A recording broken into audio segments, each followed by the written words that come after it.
와, 대통령한테서 내부 총질하던 당대표 소리를 들었던 이준석 대표. 지금 심정이 어떨까 제일 궁금하긴 해요. 아마 여러분도 같은 생각이실 거예요. 근데 그걸 좀 추측해 볼 수 있는 얘기 한번 들어보시고 이어가 보도록 하겠습니다. 이분들이 좀 윤석열 대통령을 잘 모르는 것 같아요. 네, 저는 이 문제에 대해서 대통령의 의중을 좀 알 것 같은데. 사실 밖에서 보면은 결국은 뭐 당내 권력 다툼으로 지금 비춰지는 상황이거든요. 지금의 이 상황은. 근데 이런 상황에 대해서 친윤과 윤 대통령의 생각은 다르다라고 보시는 건 맞죠? 저는 그게 같으면 큰일 난다 봅니다. 그게 같으면은 나라 큰일 난 거죠. 지금 나라 걱정해야 되는 상황입니다. 그러면은. 근데요, 이준석 대표는 저 때만 해도 친윤과 윤석열 대통령의 생각은 다를 것이다. 권력 다툼을 바라보는. 근데 최명기 원장이 어쨌든 결과적으로는 친윤과 윤석열 대통령은 같은 생각이었다는 거잖아요, 지금. 네. 배신감 클까요? 그런데 사실은 저 다를 것 같다는 것도 어쩌면은 저 당시에 맞는 얘기를 하면서 그런 가능성이 있고 또 뉘앙스가 뒤에 말이 굉장히 재밌으세요. 다르면 큰일 나지 않습니까? 그렇기 때문에 저는 네 가지 가능성이 있는데요. 죄송하지만 네 가지씩이나요? 네 가지씩이 있습니다. 현재는 첫 번째는 진짜 철석같이 믿고 있어서 화가 나고 배신감을 당하고 서러울 수도 있습니다. 두 번째는 내 명확한 증거는 없었지만 이렇게 생각하고 있었어. 그러나 역시 내 생각이 맞았어. 그럴 수도 있고요. 세 번째는 뭐 다 아는 일인데 굉장히 여유 있게 생각할 수도 있고요. 마지막은 그래 이런 실수를 할 줄 알았어. 이러면서 나한테 또 기회를 주는구나 하고 더 열심히 활동해야지 할 수도 있습니다. 아하, 오히려 반전의 기회로 삼을 수 있다. 뭐 그런 네 가지. 와, 진짜 최명기 원장님이 머리가 비상하세요. 그 순간에 어떻게 네 가지 시나리오를 또 분석을 하십니다. 그런데 지금 정치권 뉴스의 중심이라 해도 과언이 아니죠. 이준석 대표 지금은 어디에 있을지 꽤나 궁금합니다. 김현주 평론가님. 네, 울릉도에서 나온 걸로 알려져 있습니다. 그래요? 네, 지난번 윤리위에서 당원권 정지 이후에 약 보름의 시간이 흘렀는데 전국을 뭐 순회라고 해야 할까요? 주유라고 해야 할까요? 어쨌거나 뭐 호남에서 뭐 강원 갔다가 다시 뭐 호남 왔다가 뭐 이렇게 해서 지금 계속 울릉도까지 순회를 하고 있는데 울릉도에서 나와서 지금 행선지는 보수 지지층의 텃밭이라고 할 수 있는 TK 대구 경북 지역으로 향하는 것으로 알려져 있습니다. 배를 타는 것까지는 알려졌는데 내릴 때는 그 모습을 찾을 수가 없었다고 하는데 포항 쪽으로 간 것이 아닌가라는 언론의 추측이 나오고 있습니다. 네. 대구 경북에 간 이유는 글쎄 뭐 언론의 해석으로는 아무래도 보수 지지층에 호소하는 여러 가지 행보를 보이지 않을까라는 예측도 있습니다만 저는 다른 지역도 두루 방문하고 있는 걸로 봐서는 그 전체적인 맥락에서 전국 어디라도 가서 내가 장외전을 한번 펼치겠다라는 그런 생각을 가지고 있는 것이 아닌가. 네. 뭐 특정 지역의 특정 목적을 가지고 있다기보다는 그렇게 생각이 되지만 그럼에도 불구하고 대구시장으로 계시는 이제 홍준표 시장께서 뭐 여러 가지 지금 이야기들을 내놓지 않으셨습니까? 그리고 이전에 그 대선 경선 과정에서도 특별히 여러 가지 이야기들을 또 나눌 수 있는 상대이기도 하기 때문에 혹시 조우가 이루어지지 않을까 하는 기대는 좀 가지고 있습니다. 지금 이준석 대표의 오늘 어제 이 시간만 해도 저희가 그런 얘기 들려드렸잖아요. 울릉도에 있다. 근데 하루 새 지금 이 시간에 울릉도에서 나와서 대구 경북 가고 있다. 마치 저희가 막 중계 방송 해드리는 것 같잖아요. 지금 이 시각 대구 경북으로 가고 있습니다. 그런데 미션 임파서블 노래 좀 틀어야 될 것 같아요. 짠짠짠짠. 왜? 울릉도에서 나올 때 이제 100편으로 나오잖아요. 100편으로 나오니까 울릉도에 있다는 얘기를 듣고 언론들이 이제 울릉도에서 나오는 100편이 도착하는데 항구에 도착하고 저기 진치고 있었을 거 아니에요. 걸어 내려올 줄 알았을 거 아니에요. 그런데 언론 보도 들어보니까 울릉도에서 나올 때 여객선에서 2인실 누군가 지금 같이 간다는 거. 왜? 앞서 사진도 누가 찍어준 거잖아요. 누군가 지금 같이 동행하고 있습니다. 2인실에서만 틀어박혀서 안 나왔대요. 배 안에서도. 그리고 내릴 때 기자들 이준석 대표 나오나 막 보잖아요. 그런데 그 여객선의 화물칸에 짠짠 SUV 차량을 미리 대기시켜 놓고 그 SUV 차량을 타고 유유히 빠져나오는 바람에 이준석 대표를 포착하지 못했다는 얘기가 틀려옵니다. 이거 007 작전도 아니고 동해번쩍, 서해번쩍 울릉도에 갔다는 사실만 알려졌고 나오는 모습은 포착되지 않았습니다. 또 모르죠. 오늘 저녁이나 내일 아침에 울릉도에서 나오는 모습을 SNS에 찍어서 올려 보낼지는 모르겠습니다만 어쨌든 지금 대구 경북 가고 있다는 거예요. 그런데 이 와중에 대통령과 권성동 대표 직무대행이 나눈 사적 대화 이게 지금 일파만파 퍼지고 있잖아요. 여기에 대해서 훈수를 둔 인물들이 있다면서요. 누굽니까? 허주원 변호사님. 네, 어제 오늘 좀 평론하세요. 괜찮습니다. 네네. 네, 어제 김종인 전 국민의힘 비대위원장이 국민일보와의 인터뷰를 통해서 네. 일침과 함께 조언을 하기도 했습니다.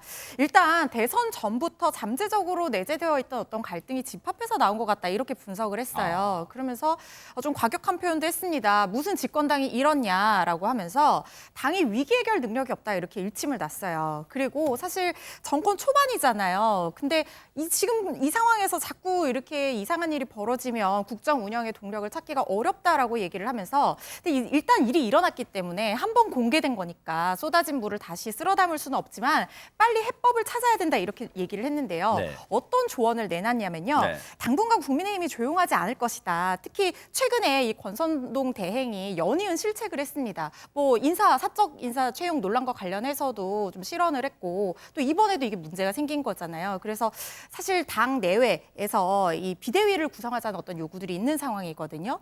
그런데 거기에 대해서 권대행 체제를 일단 정상적인 체제로 바꾸는 것도 도움이 될 수 있다, 의미가 있을 수 있다 이렇게 조언을 했습니다. 우리 허주현 변호사님이 마음이 약해요. 왜? 김종인 전 비대위원장이 과격한 표현 썼다고 해서 무슨 표현 썼냐고 들어보려 했더니 무슨 집권당이 이러냐 그것만 얘기해. 앞에 놈자가 있었는데 그걸 딱 빼고 얘기해. 마음이 약해요. 과격한 표현 못하는 거예요. 그런데 최재만 교수님, 네. 김종인 전 비대위원장 마치 이제 언론들은 좀 그런 약간의 그런 느낌으로 묘사를 많이 하잖아요. 뭐 할아버지와 손주뻘 좀 애정도 많잖아요 평소에. 그럼 이번에 좀 감싸는 이번 논란에 대해서 이번 파문에 대해서 이준석 대표 좀 감싸는 발언은 안 했어요? 뭐 그런 발언이 있었어요. 사실은 이준석 대표가 여러 가지 이제 지난 대선 지방선거 과정에서 여러 가지 역할을 했고 네. 그것이 지금 현재 정당인 국민의힘이나 윤석열 대통령에 도움이 됐다. 그런 부분은 명확하게 있다고 얘기를 했어요. 그런데 또 하면서 그러면서 또 무슨 얘기 됐냐면 이준석 대표한테 자꾸 자신 때문에 지방선거와 대선을 이겼다는 걸 강조할 필요도 없다. 그러니까 약간 양쪽에 다 말씀을 하셨어요. 그러니까 지금 윤핵관이라고 얘기하는 분들한테는 이준석 대표 자꾸 흔드는 거 그거 잘못됐어. 끌어안아야 돼. 이렇게 조언을 했고 이준석 대표한테는 내가 이렇게 공이 있는데 나한테 왜 이래? 이런 것도 좀 하지 마라. 그 말은 네. 싸우지 말라는 얘기예요. 결국은. 이게 싸우면 결국 국민의힘이 전체적으로 지지율이 떨어지잖아요. 그리고 국민의힘에서 국민들이 실망하게 되고 집권 여당이 지금 국정 동력도 낮은 상황에서 전반적으로 정책적 대안을 내면서 좀 앞서가야 되는데 그런 부분보다는 자꾸 뒤로 끌려 내려가는 듯한 모습을 보이는 것에 대한 불만을 얘기했다고 보여지고 네. 또 하나 의미 있는 얘기를 했는데 이런 얘기도 했어요. 당 윤리위원회에서 징계를 했잖아요. 네네. 윤리위원장이 이양희 윤리위원장인데 그분이 윤심에 휘둘릴 사람 아니다라고 전제는 했는데 그 다음 말이 좀 애매해요. 뭐 또 뭔데요? 뭐라고 해요? 다만 다소의 영향을 받을 수도 있다. 하하. 권력이란 게 원래 그렇다. 이런 얘기를 하셔서 또 미묘한 뉘앙스를 남겼습니다. 김종인 전 위원장이 가수 싸이 씨 노래 좋아하는가 봐요. 이랬다가 저랬다가 막 지금 양쪽으로 다 줄타기를 하고 있습니다. 어쨌든 지금 이준석 대표에 대해서 쉽게 말하면 그거잖아요. 앞서 뭐 얘기 중에 으스대지 마라 그거잖아요. 왜냐하면 여러분 기억나세요? 지난번 정진석 의원, 국회 부의장 지냈던 정진석 의원과의 갈등의 때 그런 얘기 했잖아요. 어떻게 대선과 지방선거를 이겨낸 큰 선거 2연승, 내리 2연승한 당대표한테 흔들기를 할 수 있냐 그런 말 했잖아요. 스스로 이제 큰 선거 2번 이끈 수장이다, 맹장이다, 용장이다 그 얘기하니까 스스로 그거 하지 마라. 김종인 전 위원장 지금 그 얘기를 하고 있습니다. 반면 이준석 대표에 대해서 그러면 비판적 얘기한 사람은 없어요? 안진영 기자님? 있습니다. 홍준표 대구시장인데요. 홍 시장이 운영하는 이 온라인 소통 채널 청년의 꿈에 지난 26일 질문이 하나 올라왔습니다. 질문 내용은 윤석열 본심 드디어 드러났는데 보셨습니까? 였습니다. 이에 대한 대답은 대통령도 사람입니다. 결국 이 감정을 드러냈다라고 전제를 한 거라 볼 수 있고요. 27일 SNS를 통해서 부연 설명을 했습니다. 대통령도 사람인데 당대표가 화학적 리더십으로 당을 이끌지 않고 계속 내부 분열만 야기시키는 것을 보고 어찌 속내를 계속 감출 수가 있겠느냐라고 얘기를 했고요. 이어서 지난 대선 때 두 차례에 걸친 이준석 파동을 제가 중재해서 어렵사리 대선을 치렀다. 그런데 정권 교체 후에도 윤핵관들과 이 대표 사이의 불안은 계속됐고 윤 대통령의 정치적 미숙함과 더불어 정권 초기부터 불안한 출발이 계속되고 있다라고 얘기했습니다. 또한 어렵사리 잡은 정권이 이렇게 나간 더 힘들어질 수도 있다. 이제 그만두라고 민생을 돌보는 정치를 좀 하자라고 충고했습니다. 대통령도 사람이다. 언뜻 보면 그럴 수 있다. 감정이 좀 격해지면 그럴 수 있는 거 아니냐라고 감싸는 듯 하면서 오늘 이랬다가 저랬다가 좀 많이 나옵니다. 뒷부분은 또 대통령의 정치적 미숙함을 또 언급했어요. 그러니까 제가 볼 때는 이런 의미 같아요. 홍준표 이제 시장 입장에서는 본인이 이제 잠재적으로 본인은 또 대선에 출마할 생각이 있는 것 같아요. 그러면 1차적으로는 지금의 정권과 너무 각을 세우는 건 본인은 도움이 안 돼요. 그래서 일단 대통령도 사람이다. 실수할 수 있지. 다만 미숙하다 이 말은 본인은 대안이 될 수 있다. 이런 의의라고 저는 보여지거든요. 또 이 지금 대상이 누구냐면 청년들이에요. 주로 젊은 층들이 홍준표 의원을 좋아해서 시장을 좋아해서 모여서 네. 이제 소통하는 그런 이제 SNS거든요.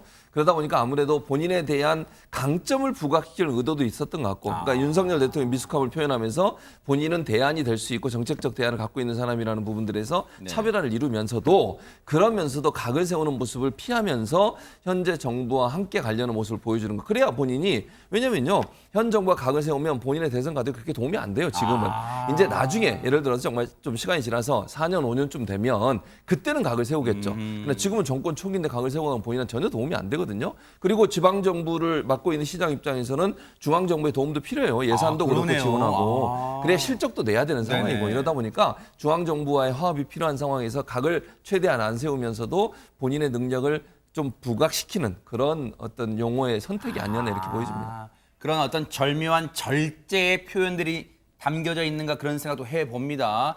어제에 이어서 오늘 국민의힘 의원들, 대부분의 의원들은 이 사적 대화 유출 논란에 대해서, 파문에 대해서 말을 아꼈어요. 그런데 언론들에 의하면 정치권에서는 비교적 이준석 대표와 가깝다고 평가가 되는 하태경 의원이 이런 말을 했습니다. 한번 들어보시고 이어가 보도록 하겠습니다. 이 대표는 윤석열 대통령 본심은 소위 윤핵관들하고 좀 다를 것이다라고 생각을 한 것 같아요. 이제 윤핵관들하고 똑같은 거 아니냐, 이제 이런 생각을 이제 하게 돼서 큰 실망감을 보이는 것 같은데, 근데 이제 정치적으로 볼 때는 사실 이준석 대표가 꼭 불리하진 않아요. 윤석열 대통령 된 과정도 소위 문핵관들하고 투쟁 과정 아닌가요? 문재인 핵심 관계자. 그러니까 대통령께서 이제 대선 과정 중에도 이준석 대표 탄핵 소동이 있었거든요. 그때 정말 치열했어요. 근데 제가 그때 그런 얘기 한 적 있잖아요. 이게 둘이 싸우는 게 맞는데 또 풀어질 수도 있다. 연애 같다. 그리고 바로 풀어졌잖아요. 맞아요. 저는 이 사태도 이거 정말 이혼 위기라고 느낄 수 있는데 또 정치인이 꼭 그렇진 않아요. 그래서 서로 잘 풀었으면 좋겠다. 하태경 의원의 전망, 분석 어떻게 보세요? 김현주 평론가님. 굳이 하태경 의원의 발언뿐만 아니라 앞서 보셨던 홍준표 대구시장이나 혹은 김정인 전 비대위원장의 경우에도 딱히 어느 한 측의 입장만을 이야기하기는 어려운 상황인 것 같습니다. 특히 이 대표를 좀 지지하는 층이라고 여겨지는 젊은 정치인들의 경우에는 이 대표의 입장에서 소위 얘기하는 내부 총질, 어떻게 이런 단어 하나로 이 대표의 그간의 업적을 폄훼할 수 있느냐라는 입장인 반면 대통령 입장에서는 대통령도 사람이다. 그간에 쌓인 것이 분명히 있을 수 있다라는 입장들이 지금 공통적으로 나오고 있지 않습니까? 근데 저는 이 국면에서 이제 가장 중요하다고 생각되는 것은 여기서 과연 국민은 어디에 있는가 하는 것이에요. 왜냐하면 대통령실에서도 직무대행을 격려하는 차원에서 이야기를 한 것이니 오해 없으시기 바란다라고 이야기를 했습니다만 이것은 어떻게 보면 대통령의 심기를 경호하기 위한 이야기가 아닌가라는 생각이 들고요. 지금 어떤 국면입니까? 무더위 하나로만 해도 밖에서 일하시는 분들 너무 힘들죠. 지금 초저출산 국가로 국가 소멸의 위기에 있는 그런 상황 아니겠습니까? 대내적인 경제 위기는 뭐 이야기할 것도 없고요. 아까 최진봉 교수님께서도 말씀하셨다시피 금리는 올라가죠. 대출이자 나고 나면 생활할 돈도 없는데 물가는 비싸서 냉장고를 털어먹는 그런 상황 아니겠습니까? 민생이 이렇게 어려운 지경인데 이 내부 총질 이거 하나를 놓고 여당 내부에서의 통합이 이렇게 이루어지지 않는다면 국민들 보시기에는 정치 혐오, 정치 피로감만 쌓이는 것이거든요. 정말 결국에는 국민을 섬기겠다 한 그 일성을 잃지 말고 어떻게 해서든 이 사태를 조기에 수습하는 것을 빨리 목표로 세워야 되지 않을까. 내부 통합이 우선이라고 생각이 됩니다. 문자 파동에 대해서 윤석열 대통령은 지금까지 따로 언급하진 않았어요. 입장을 밝히지 않았어요. 근데 밝히지 않았다기보다는 엄밀하게 말하면 밝힐 기회가 없었어요. 여러분 그러실 거예요. 맨날 출근길에 약식 출근길 문답하는데 왜 밝힐 기회가 없었어요? 라고 하겠지만 잘 생각해 보세요. 최명기 원장님 왜 밝힐 기회가 없었죠? 어제는 이제 비상경제 민생회의가 있었습니다. 오늘은 이제 정조돼야만 이제 진수가 있어요. 그리고 내일은 이제 파출소를 갖다 방문하실 예정입니다. 어머. 그리고 그 다음에 여름 휴가로 이어집니다. 어머. 그런데 이제 여름 휴가가 끝난 다음에는 우리가 이제 몇 개의 가능성이 있습니다. 뭘까요? 1번은 다시 이제 원래대로 이렇게 원래 하시던 대로 이제 기자들을 갖다 매일 아침에 만나시는 경우도 있고요. 두 번째는 그 부분에 있어서 여태까지 뭔가 이렇게 얘기를 하시고 당분간 이러저러한 이유에서 본인이 하지 않겠다라고 얘기하고 안 하게 될 수도 있고요.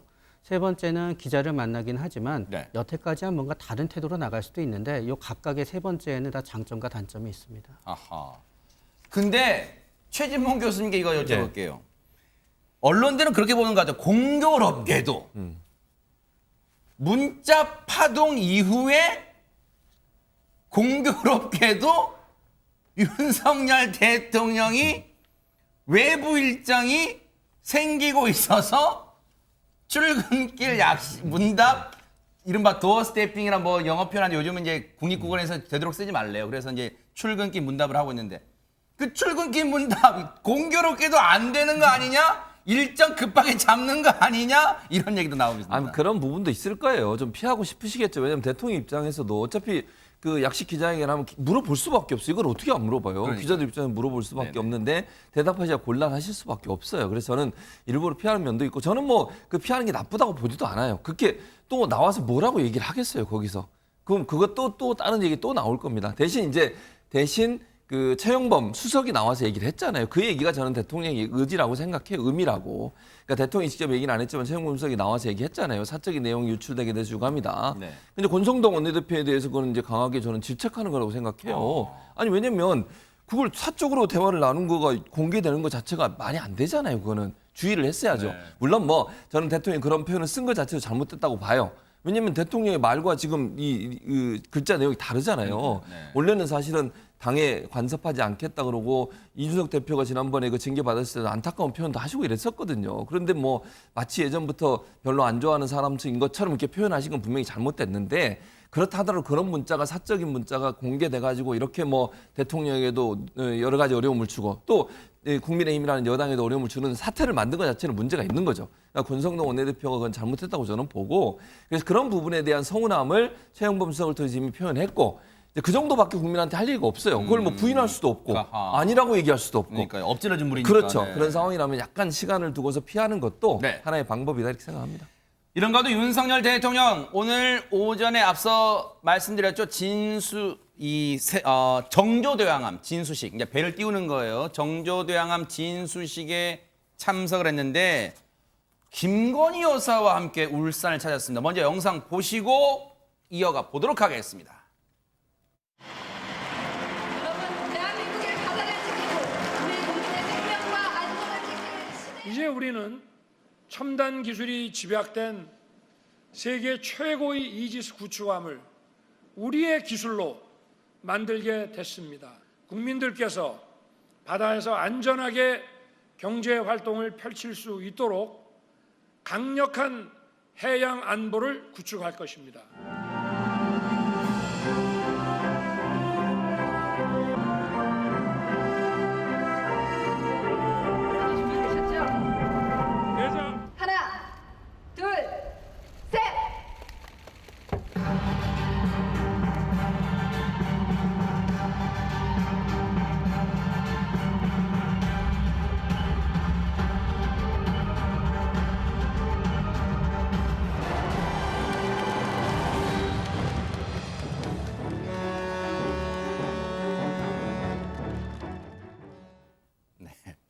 또 이모저모 박스 기사로 요만한 박스 기사로 나올 것 같긴 한데 저 진술을 자르는 게 또 좀 쉬운 건 아닌가 봐요. 이렇게 여러 번의 또 시도 끝에 성공했습니다. 그런데 어쨌든 대통령 부부가 참석해서 정조대왕암을 이제 진수하는데 여러 가지 뜻깊은 의미가 또 있을 것 같긴 한데 이 자리에서 지금 상황과 떼려야 뗄 수 없는 윤석열 대통령이 권성동 직무대행하고 지금 문자 파동 이후에 처음으로 같은 자리에 모이는 행사인데 김현주 평론가님 좀 서먹서먹했을까요? 어땠습니까? 두 사람의 분위기가. 아무래도 전과 같지는 않았겠죠. 서먹한 분위기가 있었을 것으로 예상이 되고 두 분이 따로 악수는 하지 않았다고 합니다. 아, 그래요? 네. 윤석열 대통령 내외뿐만 아니라 오늘 이 정조대왕암 진수식에는 여권의 주요 인사들이 총 출동했다고 합니다. 권성동 대행은 물론이고요. 네. 김기현, 안철수 의원 등 차기 당권 주자로 예측되는 분들이 모두 다 참석을 하셨고 네. 앞줄에 이제 나란히 앉으셨고 네. 그리고 이 현대중공업 관계되는 권오갑 회장과 정기성 사장 내외를 비롯해서 또 그분들이 이제 앞줄에 앉으시면서 윤 대통령 내외분도 앞줄에 앉으셨다고 합니다. 서먹했을 것으로 예상이 됩니다. 아하. 악수도 보세요. 지금 참석은 했어요. 근데 악수는 나누지 않았고 뭐 비교적 글쎄 뭐 거리가 딱히 줄자로 잰 건 아닙니다만 지근거리는 아니었다고 합니다. 그래서 일부러 그렇게 좌석 배치를 했는지는 모르겠지만 어쨌든 그런 상황이 연출됐어요. 근데 앞서 이 행사에서 단연이라는 표현은 좀 부적절할 수도 있습니다만 왜 단연이라면 28일 만에 거의 한 달 만에 공개석상에 등장한 김건희 여사 행보입니다. 허준 변호사님. 네, 김건희 여사 한 달 만에 공식 석상의 모습을 드러냈는데요. 진수식이라는 게 이 선박을 처음 물에 띄우는 행사거든요. 네. 배에 이름을 부여하는 명명식과 같이 진행되는 행사인데 하이라이트가 이제 진수주를 절단하는 행사인데 여기에 이제 김건희 여사가 이 노란색 원피스를 입고 참여를 해서 황금 그 소형 손도끼로 진수주를 다루는 걸 방금 지금 저 화면 나가는 것처럼 보셨고요. 또 한 가지 또 의미 있는 행사가 안전항해 기원 의식이라고 해서 테이프를 절단해서 샴페인 병을 선체에 부딪혀서 깨게 하는 행사가 그런 게 있습니다. 있어요. 그게 이제 병이 잘 깨지면 배가 앞으로 애군을 막고 이제 잘 항해할 수 있다 이런 의미에서 뭐 고대 종교 의식에서 유래됐다고 하는데 재밌는 한 가지 사실이요. 네. 이 타이타닉 같은 경우에는 이 병이 깨지지 않았다는 얘기가 있어요. 아, 그래요? 잘 깨졌으니까 아마 우리 정조대왕함은 좋은 운명을 가지고 우리나라를 위해서 좋은 일을 할 것 같습니다. 네. 근데 저 영상 보시는 시청자분들 중에는 아니 대통령이 진수줄 자리 또 그걸 또 부인한테 그걸 또 양보해? 이런 생각 하시는 분 계실까요? 안진영 기자님. 일단 이 의미를 짚어볼 필요가 있는데요. 아이의 탯줄을 자르는 것처럼요. 새롭게 띄우는 배, 이거의 탄생을 의미하는 뜻으로 해군의 오랜 전통으로 이 진수식에서 진수줄을 자릅니다. 그런데 이 역사가 있어요. 19세기 초 영국의 빅토리아 여왕이 최초로 영국 군함의 진수식을 주관하면서부터 여성이 이 의식을 주관하는 게 전통으로 수립이 됐고요. 이 여성을 대모라고 부릅니다. 이건 한국에서도 마찬가지 전통이었는데요. 여성이 진수식의 대모 역할을 해왔고 주로 영부인의 몫이었습니다. 1974년 애틀랜틱 베로누는 고 유경수 여사가, 2003년 문무대왕함은 권양숙 여사가, 2013년 김좌지만은 박근혜 전 대통령이 이 진수식에서 대모 역할을 했고요. 2018년 도산 안창호함 같은 경우는 김정숙 여사가 손도끼로 진수줄을 잘랐습니다. 혹시나 하고 오해하셨던 분들은 원래 그런 거구나 하고 이해하는 시간이 되셨을 것 같아요. 근데 어제 대정부 질문 이제 사흘째였어요. 이제 지금 쭉 앞서 이제 이 진수식 때 역대 어떤 모습인가 쭉 저희가 이제 보여드리고 뭐 얘기 나온 건 보여드렸습니다.